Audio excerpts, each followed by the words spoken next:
Imagine une équipe qui a tout pour réussir.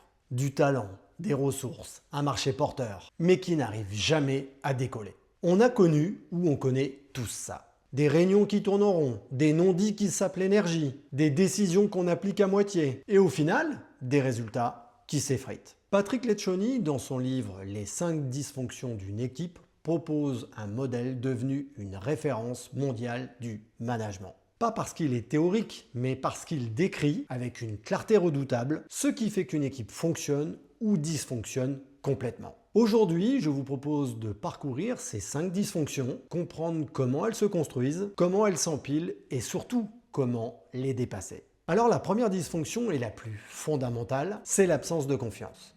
Alors Lencioni ne parle pas de la confiance en business, celle où on se dit bonjour en serrant la main. Il parle de vulnérabilité, c'est-à-dire la capacité à dire « je ne sais pas ». Je me suis trompé, j'ai besoin d'aide. Et quand cette confiance n'existe pas, chacun porte une armure. Il n'est pas très gracieux et accompagnable, mais il est futé et renifle bien les pistes. Et chacun montre uniquement sa meilleure version. Et résultat, les problèmes restent cachés. On évite d'avouer une limite, un retard, une erreur, et ça finit par exploser plus tard. Et si tu veux développer cette notion plus en profondeur, je t'invite à regarder ma vidéo sur Brené Brown, Oser avec audace. D'ailleurs, elle développe exactement ce principe dans son TED Talk de 2010, Le pouvoir de la vulnérabilité, l'une des conférences TED les plus vues au monde. Je te mets le lien en description. Alors Lencioni et Brown arrivent tous deux, depuis 2 angles différents, à une conclusion identique. Une équipe qui n'ose pas la vulnérabilité ne peut pas créer de vraie confiance. Et dans son livre, Lencioni montre que les équipes qui réussissent le plus sont celles qui peuvent retirer leur armure. Et ce n'est pas de la psychologie naïve, c'est du pragmatisme pur. Sans vulnérabilité, impossible d'avoir des conversations constructives. La clé ici, c'est l'exemple. Et quand un leader reconnaît une erreur, tout le monde respire. Mais quand la confiance manque, le conflit, lui, devient dangereux, alors on l'évite. Éviter les conflits, c'est créer encore plus de conflits. Lencioni explique très bien ce paradoxe. Les équipes performantes ne cherchent pas l'harmonie, elles cherchent simplement la vérité. Et la vérité, il faut se dire les choses, parfois ça pique un peu. Dans les équipes dysfonctionnelles, chacun pèse ses mots pour éviter de faire des vagues. Personne ne dit vraiment ce qu'il pense. On garde tout pour soi et on accumule des frustrations. Les équipes efficaces, elles débattent intensément. Et elles ne s'attaquent pas entre personnes, mais elles s'attaquent entre idées. Et elles savent pertinemment que la friction n'est pas un problème, c'est un outil pour prendre de meilleures décisions. Et les chercheurs en management, de Katzenbach à Ackman, ont largement confirmé ce que Lencioni affirme dans son livre. Une équipe sans conflit est une équipe qui s'installe dans la médiocrité. Oui, vous l'avez bien entendu, une équipe sans conflit est une équipe qui s'installe dans la médiocrité. Alors quand il n'y a pas de confiance, qu'il n'y a pas de débat, il y a juste tout simplement pas d'engagement. Et Lencioni explique que l'engagement n'est pas l'adhésion émotionnelle, c'est la clarté. En clair, c'est voilà la décision, voilà où on va. Même si ce n'est pas exactement ce que je voulais, je comprends, j'accepte et j'avance avec l'équipe. Et les équipes qui ne débattent pas ne peuvent pas s'engager. Elles quittent la réunion en se disant « je n'ai pas été écouté » et donc je n'appliquerai pas vraiment les consignes. Et c'est ce qu'on observe dans beaucoup de réunions et de comités de direction. Tout le monde dit oui dans la salle et personne ne bouge une fois sorti. Et Lencioni insiste sur ce point dans son ouvrage. Pas de débat, pas de décision, pas d'engagement. Et puis, sans engagement clair, il est impossible de se tenir responsable. Pas la responsabilité punitive, pas la chasse aux sorcières. Lencioni parle de responsabilité entre pairs. Et c'est comme le saut en hauteur. La barre est là, on s'est mis d'accord, et si quelqu'un descend en dessous, ce sont les autres qui le lui disent. Dans les équipes dysfonctionnelles, seul le manager fait les rappels à l'ordre.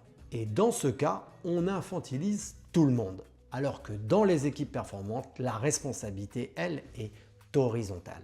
On se recadre entre collègues sans drame, parce que c'est normal de défendre les standards qu'on a choisis ensemble.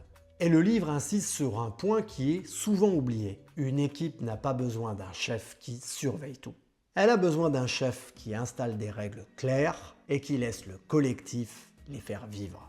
D'ailleurs, ça me fait penser à Claude Onesta. C'est une figure marquante du sport collectif en France. Il a été entraîneur de l'équipe de France de handball de 2001 à 2016, avant de devenir le manager général de haute performance qu'on lui connaît. Sous sa direction, les Bleus ont remporté 2 fois les Jeux Olympiques, 3 fois les championnats du monde et 3 fois les championnats d'Europe. Un palmarès juste impressionnant. Et pourquoi je vous parle de tout ça? Parce que ce qui rend Onesta particulièrement intéressant d'un point de vue managérial, c'est qu'il ne fonctionne pas comme un coach autoritaire qui surveille chaque action. Si vous l'écoutez en interview, qu'est-ce que dit Onesta? Je suis plus manager qu'entraîneur. Il pose un cadre clair, des objectifs, des valeurs, mais laisse une liberté forte aux joueurs. Il les responsabilise et les implique dans toutes les prises de décision.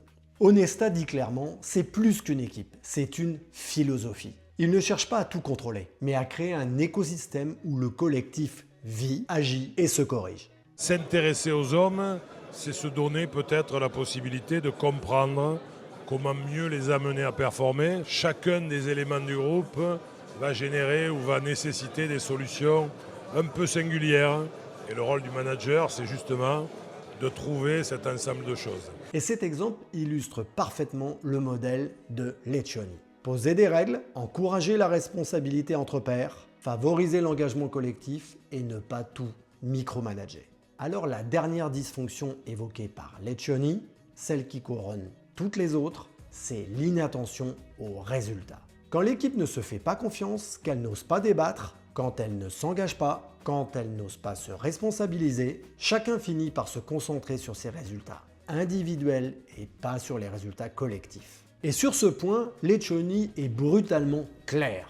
L'ego, les petits territoires, les objectifs personnels, en fait, se prendre pour le nombril du monde, tout ça réduit les performances d'une équipe. Rien qu'en écoutant cette vidéo, je suis persuadé que vous avez des exemples qui vous traversent l'esprit. Les équipes saines ont un seul critère. Ce que l'on fait sert-il le résultat de l'équipe? Pas l'orgueil, pas la politique interne, pas la visibilité individuelle. En fait, tout commence par la confiance et finit par les résultats. Alors la grande question, comment répare-t-on toutes ces dysfonctions? Et Leccioni ne vend pas de recette miracle. Il décrit des comportements à installer progressivement. Plus de vulnérabilité, c'est-à-dire plus de débat réel, plus de décisions claires, plus de responsabilité entre pairs, plus de focalisation sur les résultats. Tous ces points sont tirés directement de son ouvrage et toutes les études modernes confirment ce modèle. C'est par exemple Google, en 2015, avec son projet Aristote, montre que la sécurité psychologique, la capacité à parler librement sans craindre une sanction est le facteur numéro 1 de performance dans les équipes. Et c'est exactement la première fondation du modèle de Leccioni. Les 5 dysfonctions ne sont pas des défauts personnels, ce sont des dynamiques. Et dès qu'elles s'installent, elles contaminent tout. Mais elles peuvent être renversées. Et quand c'est le cas, une équipe devient plus qu'un groupe de personnes, elle devient une force. Alors si ce sujet t'a parlé, je t'invite à liker et si tu veux développer ces notions et les développer dans ton quotidien, abonne-toi à la chaîne, ça m'aide énormément et surtout rejoins la newsletter Elevate Insight. C'est là que je partage chaque semaine des outils et des ressources pour transformer ton management. Tu trouveras le lien juste en description. Merci d'avoir regardé, je te dis à très vite et d'ici là, avance toujours vers le meilleur.